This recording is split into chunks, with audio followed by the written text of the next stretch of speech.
নারিকেল জিঞ্জিরা নামে পরিচিত ৮ বর্গ কিলোমিটারের সেন্ট মার্টিন দ্বীপ আমেরিকার কাছে বিক্রি কইরা ডক্টর ইউনূস টাকা কার কাছে রেখে গেছে নাকি উনি সাথে করে নিয়ে গেছে?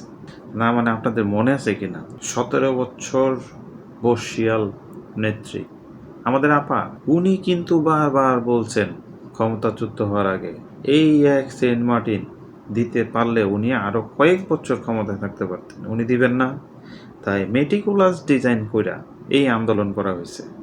ক্ষমতাচ্যুত হওয়ার পরে ভারত বৈশা উনি বলছেন এই ইউনূস আমেরিকাকে এই সেন্ট মার্টিন বিন উপহার দেওয়ার জন্য ছাত্রদের দিয়ে আন্দোলন করাইয়া তাকে ক্ষমতাচ্যুত করলো।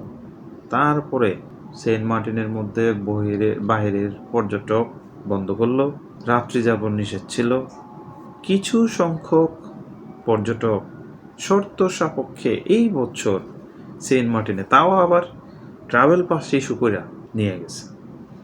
এখন আমার কথা হইল, যারা এই বছর সেন্ট মার্টিনে ঘুরতে গেছেন, মোবাইল নিষেধ ছিল নাকি? মোবাইল যদি নিয়ে যান তাহলে আমেরিকার সৈন্যদের সাথে কোনো ছবি তুলে দিলেন না কেন? আর আমেরিকার সৈন্য যদি সেন্ট মার্টিনে অবস্থান না করে 18 মাস ডক্টর ইউনূস বাংলাদেশের মধ্যে থাইকা সেন্ট মার্টিনটা কি প্রসেসে বিক্রি করলো? বর্তমানে একটা সরকার হয়ে গেল। সরকার কিভাবে হইলো? কথা তো ছিল সেন্ট মার্টিন বিক্রি করে সরকার থাকবে। সরকার হয়ে গেল, সেন্ট মার্টিনের টাকা দিয়ে গেল না।